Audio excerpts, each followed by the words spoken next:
Good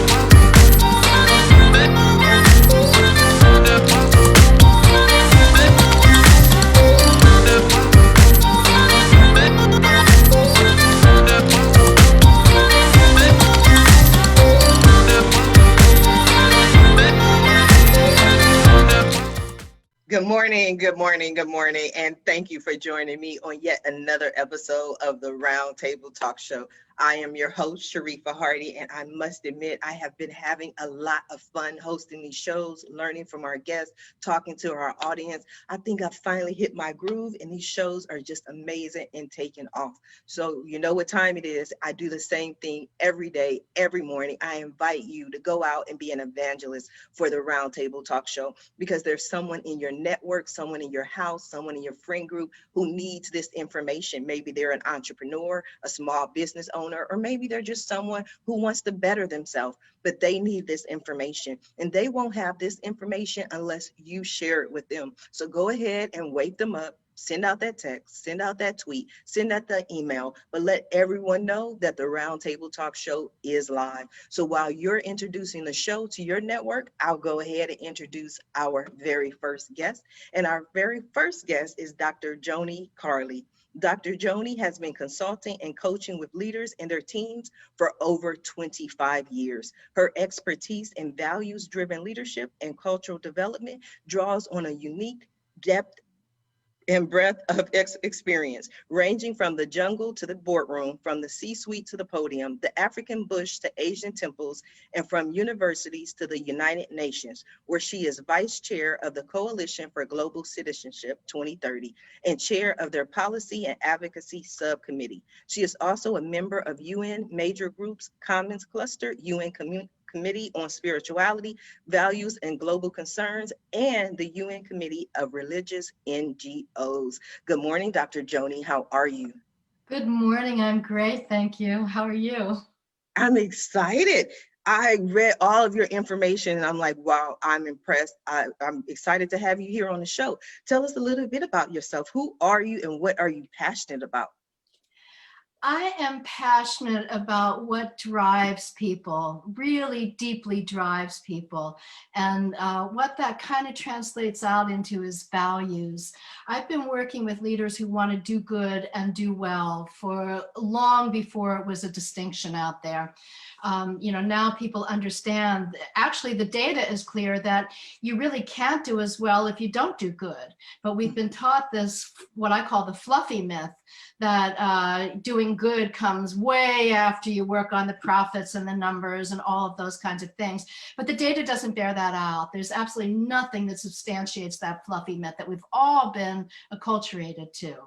And I break apart in my book, The Alchemy of Power, Mastering the Invisible Factors of Leadership, that just like an iceberg, you see like 10% of the iceberg on the top. That's the strategy, that's the goals, that's the, the things that people do.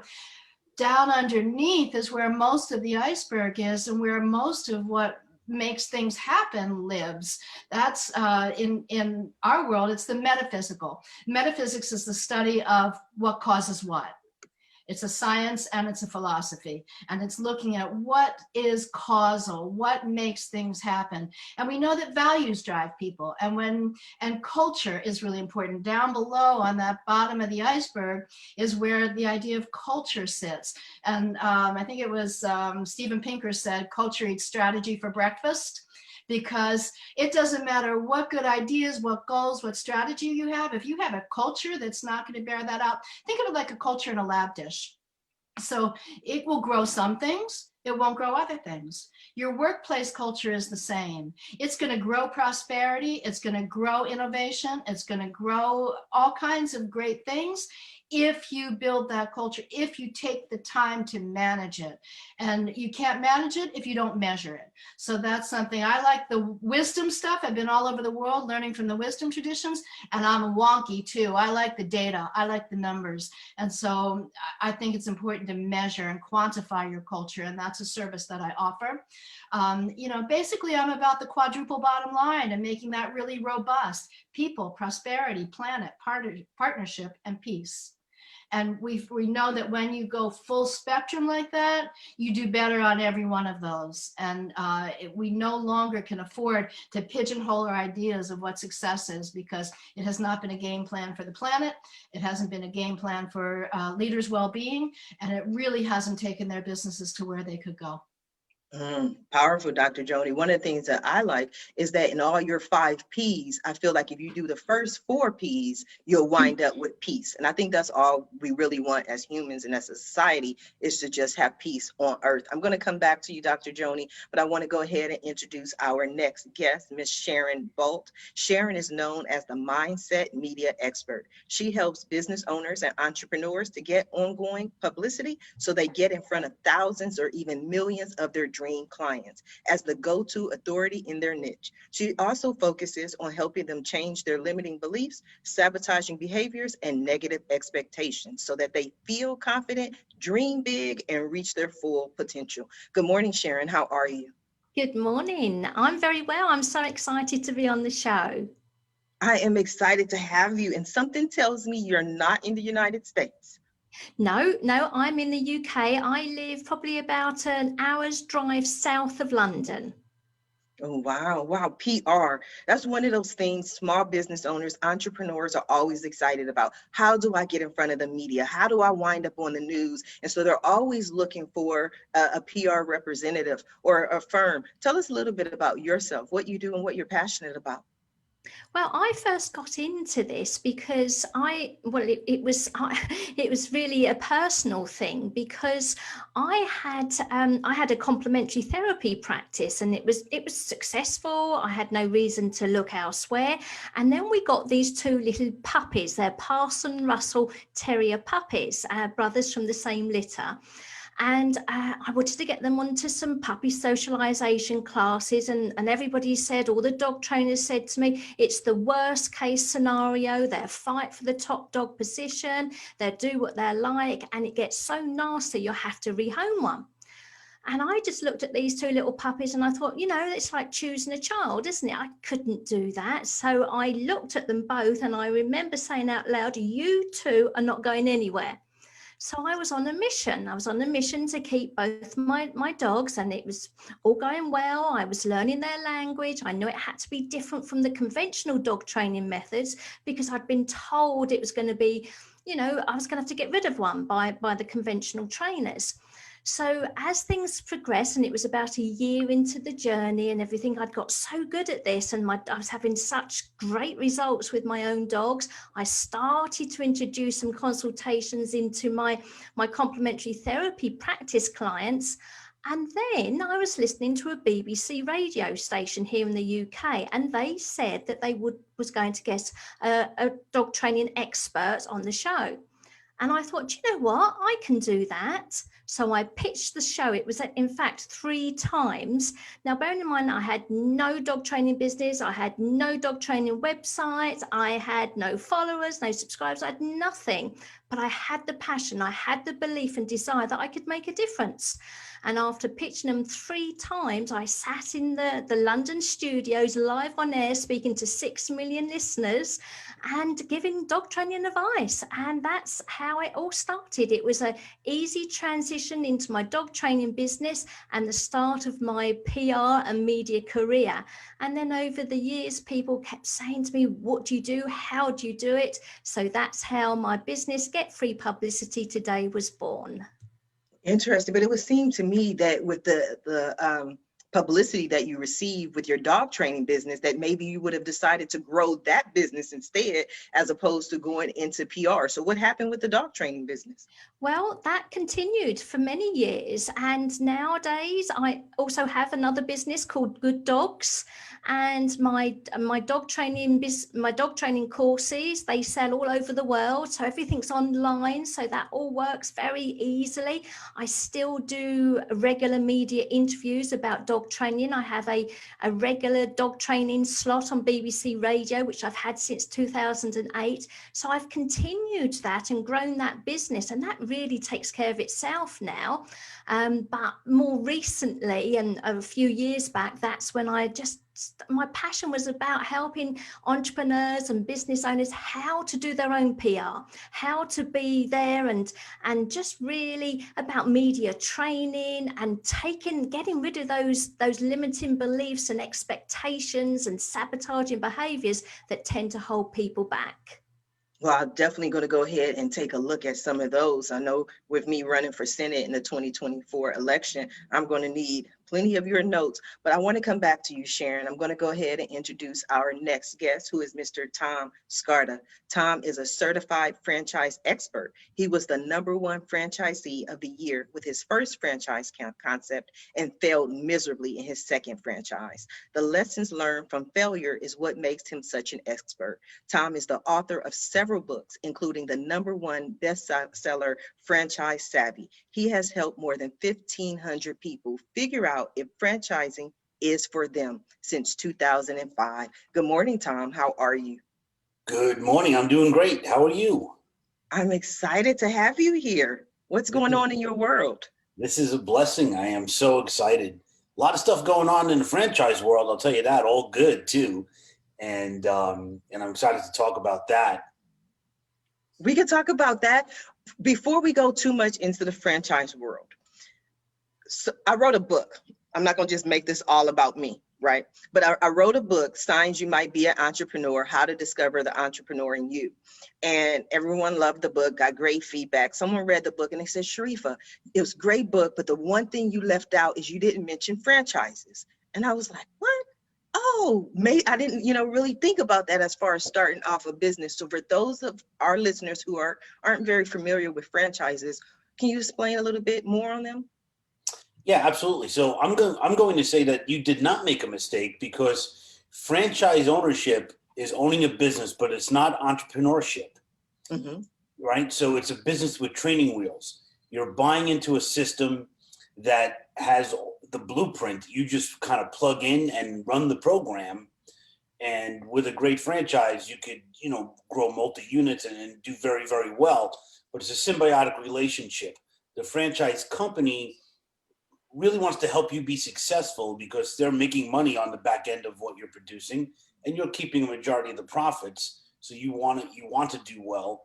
And the other franchisees in the system also want to help you because you're all building equity in the same brand. And the more of a brand household name that you can grow, the better off your profit will be when you go to sell the franchise. So what's the difference between a franchise and an affiliate? So an affiliate is really, I think it's very different. So let me start with a franchise. So a franchise, the whole industry is regulated by the government. The Federal Trade Commission oversees franchising.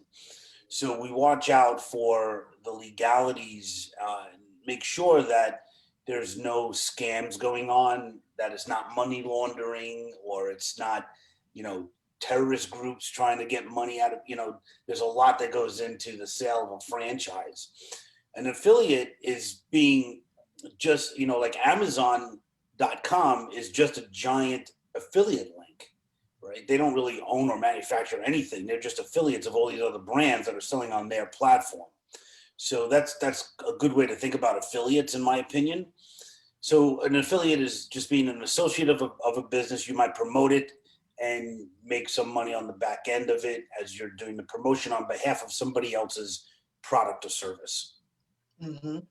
With franchises, is there usually a very high overhead to where many people don't see it as an option? Because we're entrepreneurs, and I know you discussed this at the beginning as far as making a mistake, but with entrepreneurs, they're usually interested in just finding something that they can do for themselves, finding a business, and maybe it is a franchise that would still be a business that they can own and run. So the way I feel about it is that if you're a true entrepreneur, you're someone that has an idea that you must bring to fruition, hook or crook, it doesn't matter, you're going to make this thing happen.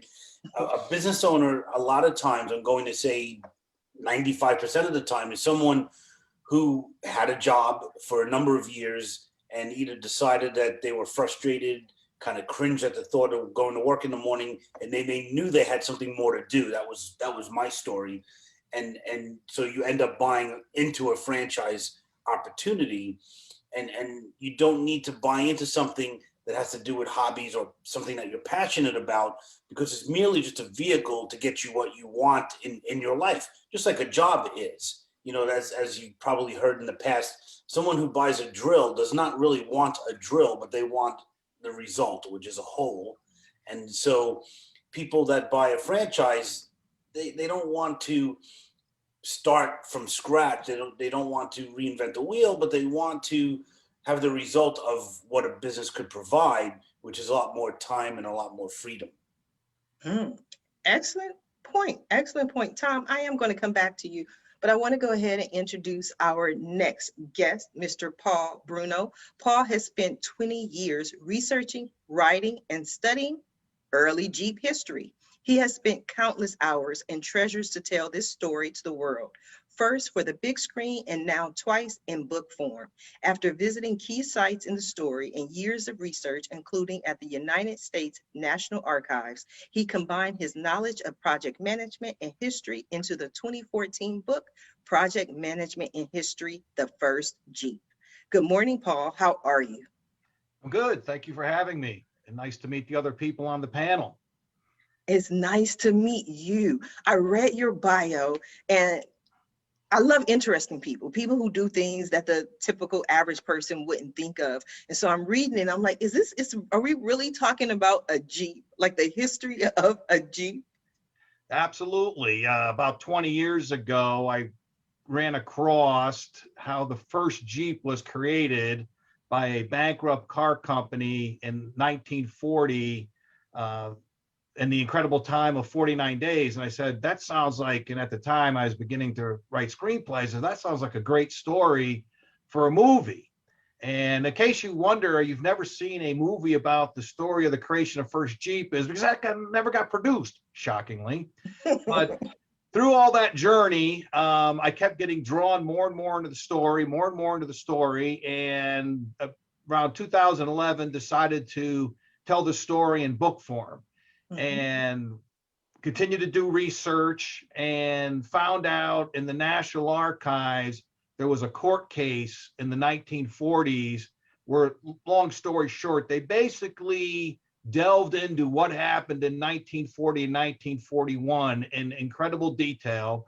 And I used all that information. I'm going to take Dr. Joni's great, whoops, can't see it because of my background, but to create a book, the original Jeeps, and then the first book, Project Management History, the First Jeep, because I have interest in that. And it's just a story, and I really concentrate on early Jeep history, 1940 and 1941, that most people don't know, but that you see on the road 80 plus years later.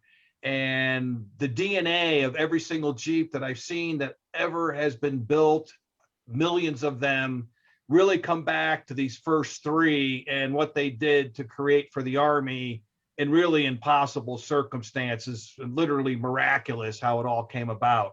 So the story continues to fascinate me, and I continue to research it. I used to work in the information technology world. I have a passion for history and project management. So I've tried to combine all of them in my work. So do you have a passion for battles and research on battles? Actually, I do. Military history, picked up right on that one. For since I was a kid, even in elementary school, history and military history has always fascinated me, and so fits right into my personality and interests. Oh, wow. So tell us about American Battlefield Trust. Oh, that's a group that has been around for a long time, and what they do is raise money to preserve battlefields across the United States. They originally were for just the Civil War, and then they expanded to the War of 1812 and the Revolutionary War. So I really support their work and what they try to do, because I've visited a lot of battlefields. The National Park Service, I'll give them a plug. They have so many national battlefield parks, and they're just so well done, and the people that are there are just passionate about the battles that they have, and that's at their park. So it's good to support that work. Do you ever do any reenactments? No, that's not my thing. No, That'd be just like some getting people- outside and doing something. I mean, I'm busy in the archives, not getting any sun. I don't know. Sometimes people like to get out there, put on the uniform, put on the hat, and reenact it. Oh, absolutely. And that's a real passion for many, many people, and a wonderful thing that people do. Just not something that I necessarily have been able to get interested in. Okay, well, Paul, I have many more questions for you, but I want to go ahead and introduce our next guest, Mr. Thaddeus Parkland. Thaddeus retired from the pharmaceutical manufacturing world in April of 2018 after serving as Director of Business Development for a contract manufacturing company in Dallas, Texas. His 15-year tenure in pharmaceuticals, including business development, financial planning, operations, along with quality. With this vast experience across both service and manufacturing components of the industry, he gained a wide perspective, allowing for quick business analysis and decisions. Good morning, Thaddeus. How are you? I'm very well. Thank you for having me on here. I appreciate the time. Thank you for joining us. I appreciate the group here. It seems like we all have a commonality in that we're all doing something to help other people. When I retired, I had the opportunity to tell a story via writing a book that was a family story of my dad being a stolen baby. And wonderful opportunity. I took it and wrote the book. When I got into trying to publish the book, I discovered the uphill battle, which I think most of the people here have, of getting a book into the marketplace, because there's a lot of nuances that have to be achieved, but most people don't know. And what I found is there's a lot of people that aren't willing to put the effort into what we call self-publishing. So I created a company that is two arms, but what I'll talk about today is a company that's specifically a publishing house. And what we've done is create a method to help people write books with support via editing and all those types of things that are necessary, but not charging astronomical fees or making it impossible to get past the door to have a conversation with someone. Everyone has a story to be told. Some of them are amazing. Some of them, it's amazing to them, but maybe not to the public. But regardless, we want to support those people in helping them tell their story.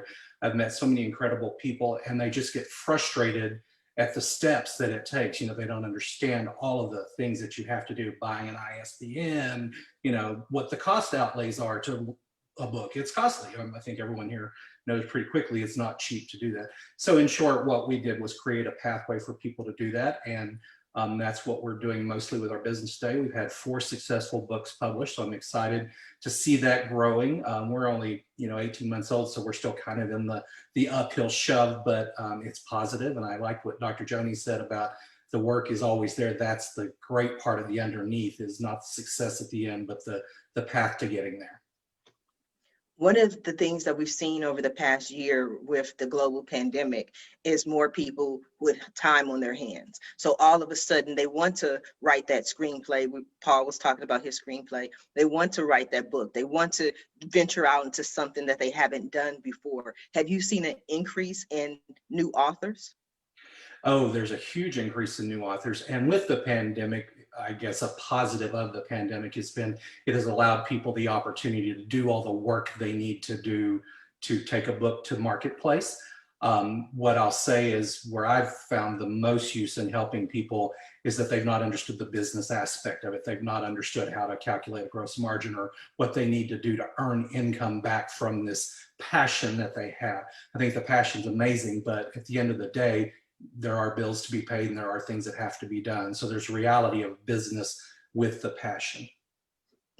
So I hadn't taken into account too much the business aspect, but when I speak to my different guests, the one area many of them talk about that they're struggling with is the marketing aspect. Okay, I finally finished this book. I have it out. I released it. And whether they go with a publishing company or they self-publish, they kind of run into the same problem or same challenge rather, because the publishing firm still wants them to market and push the book themselves. Correct. And it's interesting. In my journey, I have talked to, I would say, well over 100 different literary agents as a means of, getting the book into place and getting their attention and getting them interested in your project without giving up a large portion of the proceeds from the book is practically impossible. So what we've done is taken a little bit of approach of we promote it through our publishing house and through our website, but we also have given the people the information they need to contact friends, to contact colleagues, to contact people who may be in the know, maybe someone that's specific to the industry they're writing about, or someone in the family that knows that that's well versed. They use that means to go out and touch people, tell two friends, that methodology. Interesting. Tom, do you have a book? Yes, I actually have 3 books. Okay, we did talk about that earlier. I'm sorry, I'm 45. My memory is not what it used to be. But you help people with the affiliate process. I'm sorry, I'm off again. The franchise process. Yes, yeah. So what I do is match people with franchise opportunities based on skills and personality and goals, kind of like the eHarmony of business is what I like to call it. And I help people figure out if really business ownership is for them first and foremost, and then if it is, which of the 4,000 franchises that span 90 different industries would be the best fit for that person's endeavors. When you published your book, when you launched your book, were you very familiar with the business aspect of it? Not really. Really, what Thaddeus was talking about was kind of my struggle. I had to figure it out as I went along. I just thought that, oh my goodness, it's going to take forever just, to get the words on paper. That was only half the battle. And then came all the stuff that Thaddeus was talking about.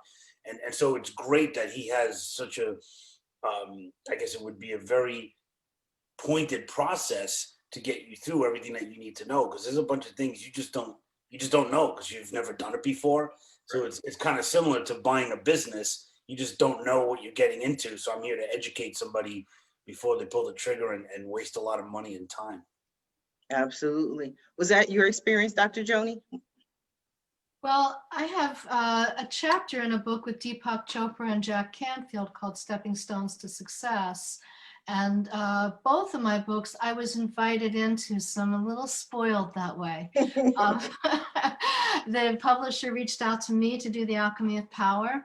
And, but that being said, it was several years of writing over a lifetime of experience to condense into, years of getting research and experience into something that was usable.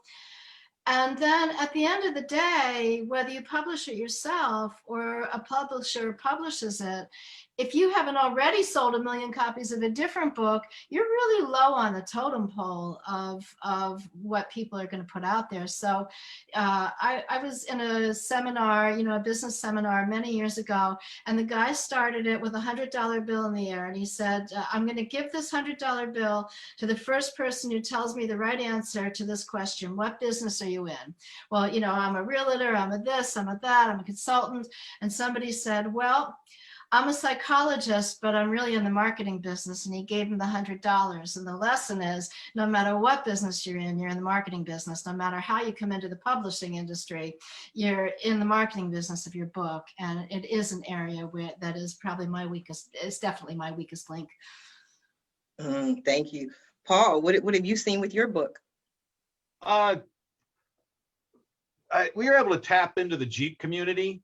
So we've done okay there. But the one point I'd like to make about the Jeep and why the story really resonates with me is there's so many things about it that people don't know. And just to give one example, since we have someone from the UK here, most people don't know that there is a United Kingdom connection in early Jeep history. And that the company that built the first Jeep, the American Bantam Car Company, was the successor of the American Austin Car Company, which was founded by the creator of the Austin 7, which was an English vehicle in 1926. I never knew that. And so that was one of the nice things to bring out is the Jeep right from the beginning was an international vehicle. So I had to honor Sharon here and let her know that when you see a Jeep the next time, know there's an English connection in there. Sharon.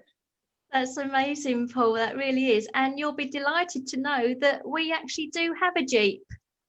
Even better. Interesting. I have to go check out some Jeeps. Thaddeus, we heard Dr. Joni's response to her book, Tom and his thoughts. Paul putting out his book. What are your thoughts, Thaddeus? Oh, absolutely. I mean, as Joni said, you are in marketing. If you're in your own business, you are in marketing. That's the reality of what you're doing. If you're not promoting and you don't believe in what you're doing, regardless whether it's writing a book, a screenplay, whatever it is, if you don't believe in what you're doing, the success is going to be a real uphill battle, because you've got to be out touting and sharing that love and that passion to make it grow and go. Absolutely. Many people have a concern that if they don't have 1 million followers, or like Dr. Joni was saying, they haven't already sold 1 million copies of the book, nobody's going to pay any attention to them. Nobody's going to take them seriously. Well, that's absolutely correct. When you get into the large scale publishing houses and that, you've got to have high sales dollars for them to even talk to you. What I tell people is, first question I ask is, are you doing this because you love to do it and you want to tell the story, or are you doing it to get rich? If you want to do it to get rich, you probably should go talk to the franchise guy and have him help you develop a business. If you're doing it to tell your passion, then the passion will grow. Just like the Jeep story, the book was a means for him to share the passion out. And in the Jeep community, who I've owned a Wrangler as well for many years and love to play on them, they have such passion about their vehicles that allows them to share it and grow it. So I think that's true regardless. You've got to market it, but that marketing's got to be based in passion. It's got to be based in excitement of why you're doing what you're doing. Yes. Can I interject something? Yes. So I agree with what everyone is saying. And the first book I published, The Magic of Choosing Uncertainty, which is how to manage change and embrace fear and live a fulfilled life, I wrote that in 2014. And when I was, quote unquote, shopping it around, one literary agent said to me, listen, the only difference between a publishing house and doing it yourself is that typically when you do it yourself and you want to get on the, Today Show, or you want to sit with Oprah, it's most likely not going to happen. And you do need to have a published book by a house to do that. So that's sort of a distinction to think about it. And also to I think it was Paul's point, you'll never get rich off of a book. You're going to get rich off of the things that, or make some money off of the things that come out of the book, whether that's seminars or other things that you can sell, get on the stage and get paid to speak, that kind of thing. But the book itself, even if you're self-publishing, it has a greater margin, but it's not enough to pay the bills, even if you're selling hundreds of thousands. Okay, so what we're going to do, we're going to partner up. So whoever is trying to get rich, Thaddeus is going to give Tom those people. And then the people who really want to get their message out there and talk about the passion, we're going to give those people to Sharon. Right. You ready, Sharon? Yes. We got a bunch of authors. We got to get their story out. How are we going to get our story out? Are you talking to me?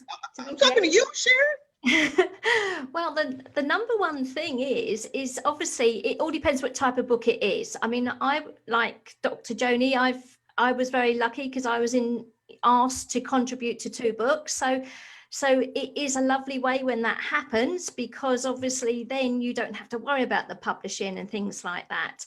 But for people that want to get media attention about their books, it all depends what type of book it is. If, for example, it's a book of your life, then there's a lot of people and a lot of media that's going to be interested about your story. So as we know, everything's about our story, who's behind the business. People are very interested in that. And of course, with journalists, they are professional storytellers. So you need to come up with an angle that is a story. So with Paul, for example, when his love, this is a lifetime of love for him, the passion behind it. So what aspects of it was difficult? What did you find that people were interested in? And things like when you're talking about your passion, just to a friend or family, what are the things in your story and what you talk about? Where do people lean in? Where do they say, tell me more about that? Oh, that's interesting. These are all really good angles to be pitched in the media. And, you know, even like podcast shows, there's so many podcast shows that are just about people's story. So if your book is about your story, then, you know, it's already really good. But also to look at things like, you know, maybe your book is not about your story. So let's say, I mean, I love this with the Jeep, Paul. So, you know, it's dear to my heart too. But, you know, if there are any awareness days, you know, that are linked to Jeep, that is a great angle to pitch, because you are an authority, you're an expert about Jeep. Oh, and by the way, I've written this book. That's the real thing to do here. It's, by the way, here's my book. Not here's my book, this is about me. It's how can I educate and entertain your audience? That's the difference here. So it's finding different ways, but awareness days are really good. So if there's national days about cars or Jeep itself, that's the time to pitch. Or maybe a celebrity is pictured and they have a new Jeep. This is a perfect time for Paul to be going out there as a spokesperson, as an expert on Jeeps, to be giving all the authority about it, what to look for, how to get a good deal, and the history behind it. Powerful, Paul. We just gave you a whole campaign there. I appreciate that. You talking to me? You talking to me? By the way, that's now the worst De Niro impression that's ever been done. Thank you very much. But I would like to say about going to the passion, that's really the key. I think Thaddeus brought that up. And there's other benefits you get. One of the things that I've been able to get from my journey is I have met so many wonderful people in the Jeep community around the world. And that is something I could not have anticipated when I went on the journey starting over 20 years ago. And that continues to be maybe the greatest benefit I get out of it. And if you write your story and you're passionate about your story, you know, I totally agree. You're probably not going to pay your bills by it, but it gives you a sense of purpose, and being able to tell the early Jeep history and the different things that come from it has been really a blessing. So that's some things for people to keep in mind. Yes.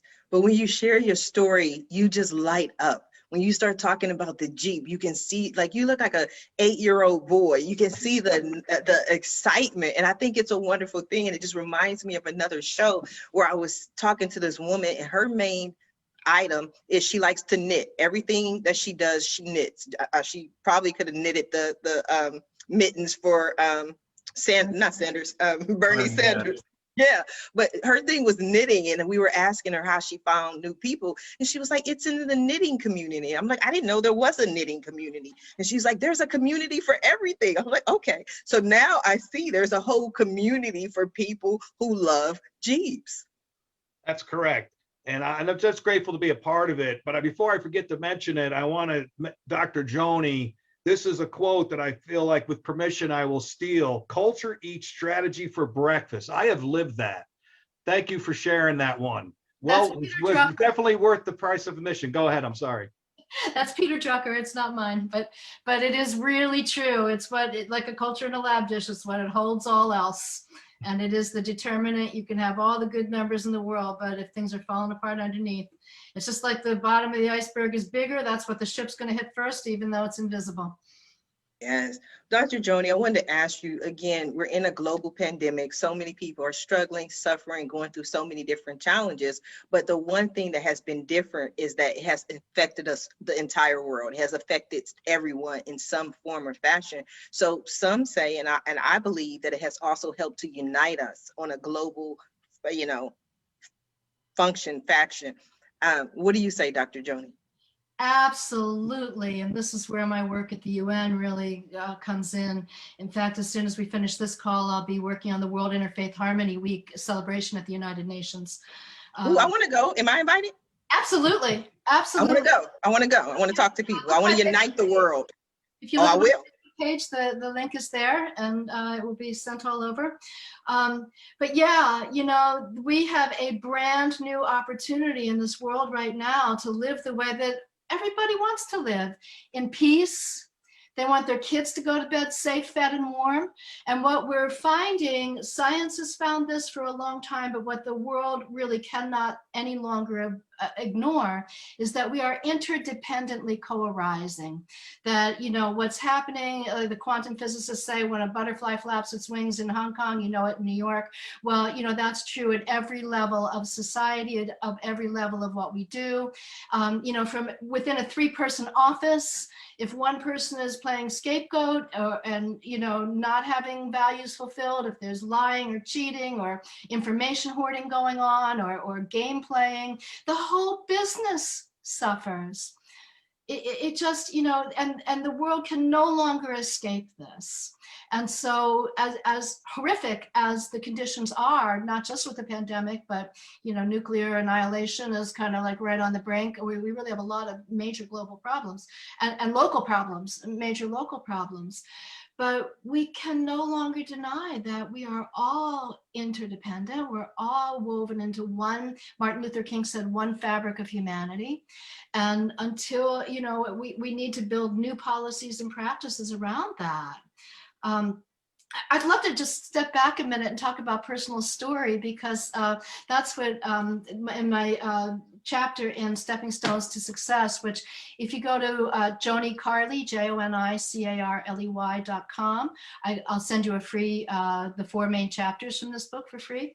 I talk about my time staying in the jungle with a tribe of headhunters and how they informed my understanding of leadership.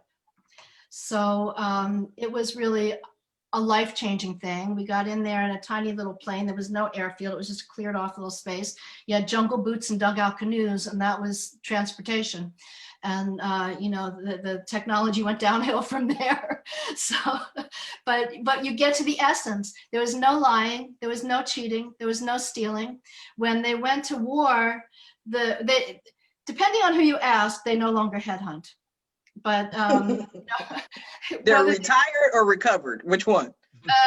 You know, hard to say. But if you look at it this way, you know, what is there to recover from? Because the chiefs went to another tribe or to another sect that they thought were powerful enough to be threatening, and they removed the heads of the most challenging warriors. Only, you know, 1, 2, or 3 of them. They never hurt a plant. The idea of hurting a child during warfare is just off the charts, would never happen to them. Most of the time they spend laughing and loving and, you know, I mean, just to hunt the little wild kind of rat-like things that they eat for meat is a lot of work, because they use blowguns I couldn't even pick up. But still, there was this laughter and joy, and we trekked through some pretty scary situations.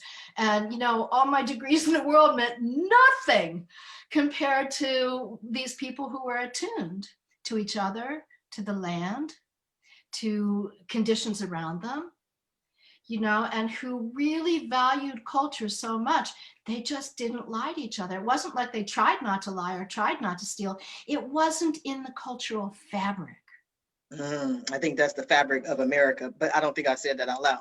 But Dr. Joni, you are the only one that could try to make us love headhunters. I'm like listening to you. You're like somebody's wonderful aunt. And you're like, but these are wonderful. These are, I'm like, wait a minute, are we not discussing headhunters? And when you start talking about headhunters. That's how we do war. We slaughter mass populations. We accidentally bomb hospitals. I mean, you know, this is, and we think this is a noble way. And that headhunting is, you know, and this comes to a lesson of we get acculturated into these ideas of what's right and what's wrong.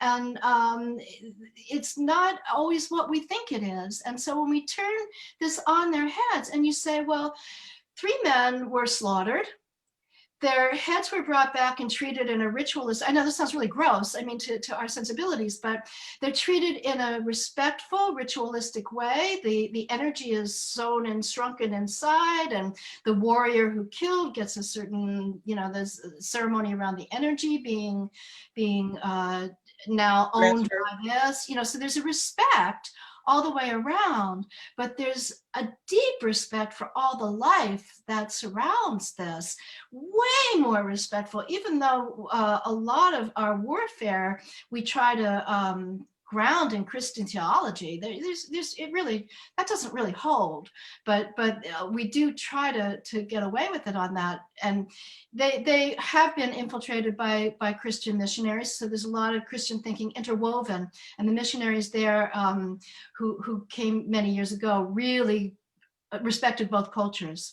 So it's woven in, but there is a much deeper respect for life, much deeper. Interesting. Thaddeus, do we have a book on headhunters? Well, not yet, but I think one's coming now. Joni's put it out in the universe, so thereby. You said something that reminded me of a favorite quote of mine that says, there is no right or wrong, there is just merely opinion. And I think in life we get stuck on the right and the wrong instead of understanding the perspective the other people are coming from. It may be right or wrong in our value system, but for their value system, we need to understand. I think in the United States right now, with all the diversity and craziness that we're seeing, if we can step back and understand, just as the missionaries for the headhunters, that they have a system that means a lot to them, how do we integrate? I think that's a critical, amazing thing you pointed out there. Thank you for sharing that. Famous Rumi quote, beyond the field of right doing and wrong, beyond right doing and wrongdoing, there is a field. I'll meet you there. When our souls lie down in that grass, all is possible. Nice. I'm gonna come hang out with you. I don't see another chair, but I know there's one somewhere. I'm gonna come hang out with you. We're gonna talk about this further. Sharon, we're gonna get the book from Thaddeus. We're gonna talk about these headhunters. How are we gonna get the love story about the headhunters out there? Wow, I think Dr. Joni's passion in itself, and as you say, the way she explains it and the passion behind that, I mean, there's an audience. There is definitely an audience there. And of course, because it is a little bit controversial, that's also very interesting to the media as well. So it's really about coming up with different angles. Again, seeing what's going on in the news. I love that. It's called newsjacking, where, you know, how can you put what you're trying to promote, how can you hook it or newsjack it, piggyback it onto what's currently going on in the news? So that's what I would be doing. I'd be keeping my eyes and ears open and seeing what's going out there. Again, awareness days, you know, is there anything you can link in there? That's what I would do. But I think that passion and the story behind it is a bestseller. Yes.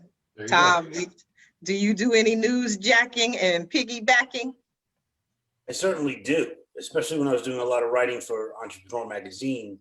It's a very interesting concept, and to learn how to do it, it's definitely worth the time. And I'm sure Sharon could really teach us how to do it well. But to be able to take a current news story that's happening today and link your story to it, it garners a lot of clicks. And you're able to share your story under the guise of something else. Like where I got a lot of hits at one point was when one of my idols passed away, Muhammad Ali. And I did, 5 business lessons from Muhammad Ali and got it published that weekend because I knew, the editor at Entrepreneur. And just garnered a lot of clicks. It had really nothing to do with, his death. But it was so connected. But I turned it to business to talk about what he would have thought about franchising if I ever got to talk to him. I like that. And it reminds me of one of my accomplishments. Out of everything I've ever written, from my articles to my press release, the #1 story that I wrote that was picked up by everyone was years ago when Tom Cruise jumped on Oprah Winfrey's couch. And I just really wrote this article that basically had nothing to do with anything, but it basically said, this man is happy. He's living his life. He's enjoying it. Just let him be happy. And that was like the whole point of the story. But my phone rang and people were like, can you come speak? Can you come speak? The Inglewood Scientology organization actually called and asked me to speak. And I was like, it wasn't about Scientology. That wasn't my focus. It's just like, the man's happy. Why are we so mad because this man is happy? Paul, do you ever feel like that? Well, you said I really enjoy early Jeep history, but I figured we could combine the whole panel here with a new venture. I'm going to team up with Tom on Headhunting Adventure Vacations franchise. Thaddeus is going to publish the book about it. Sharon's going to promote it, and Joni's going to write the book about it. So we're all in, and then we'll make sure that as part of the adventure tour for the Headhunters, which I never thought I'd actually be talking about, we'll make sure they drive Jeeps. So we're good. But excuse me. All in, everybody. Excuse me. Hello. Sorry. I missed what's my role in all of this? Well, your role is to provide the ultimate publicity through your shows regularly on headhunting vacation adventures. I see you're a hell of a negotiator, because you added that regularly in there. So that was the clause that meant I can't just do one show and that was it. Well, that was me trying to dig myself out of the hole for forgetting you, Sharif. So, you know, hey, I got to dig myself out of that hole here. So you caught me on that one. He's a screenwriter as well, so you can just star in the film that will be the after effect of this. So, thanks, Thaddeus. Anyone else wants to bail me out, feel free, jump in. Thank you. But I don't know if Dr. Joni is going along with this, because everybody else gets to do all the fun stuff, and we didn't have Dr. Joni do all the work. But my last point is she's already lived the adventure, though. So she's our prototype. So that was a great story, Dr. Joni, seriously. And I appreciate you sharing it. Different perspective. It was very powerful, actually, all kidding aside. Yes, I agree. Now, we are coming down to the last few minutes of the show. And what I love to do at the end of every show is just simply allow my guests the opportunity to speak directly to the audience, to everyone who is watching the show live, as well as everyone who is watching it in the archives, and let them know what you want them to take away from your appearance here today. And we're going to start with you, Thaddeus.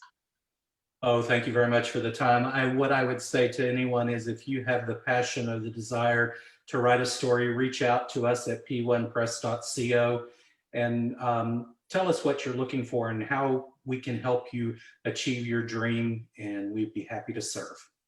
Absolutely. Thank you. Sharon.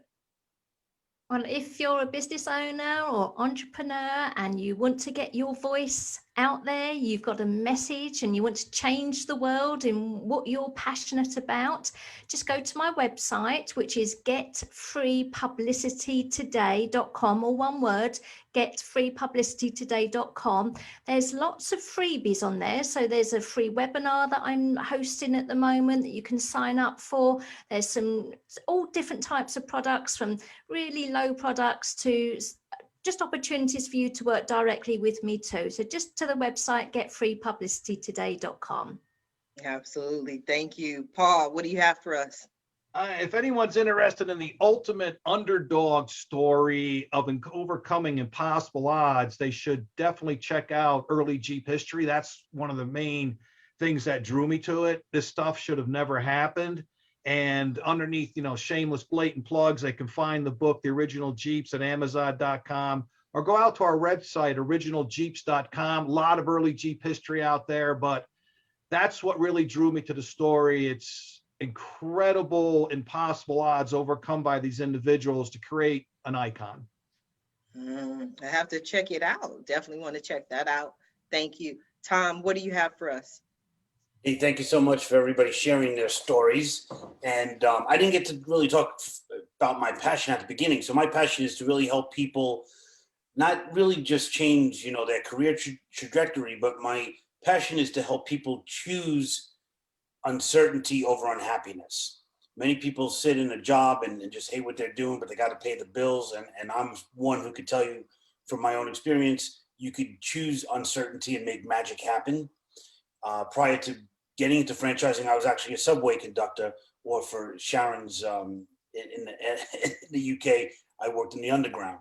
And I did that for 13 years before I bought my first franchise.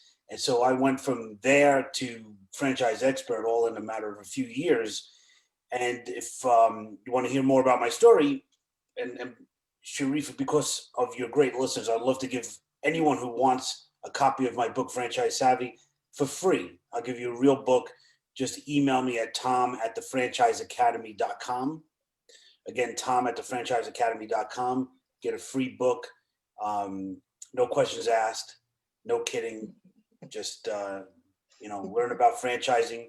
It's not what, you don't need $1 million. There's financing. There's a lot of money out there. And I hope people find their passion through a franchise opportunity. So I want to ask you, and I don't know if you can answer this question. So if you don't want to, feel free, because I know people want to know what is the #1 franchise to get into. But sometimes we can't make certain recommendations for whatever reason.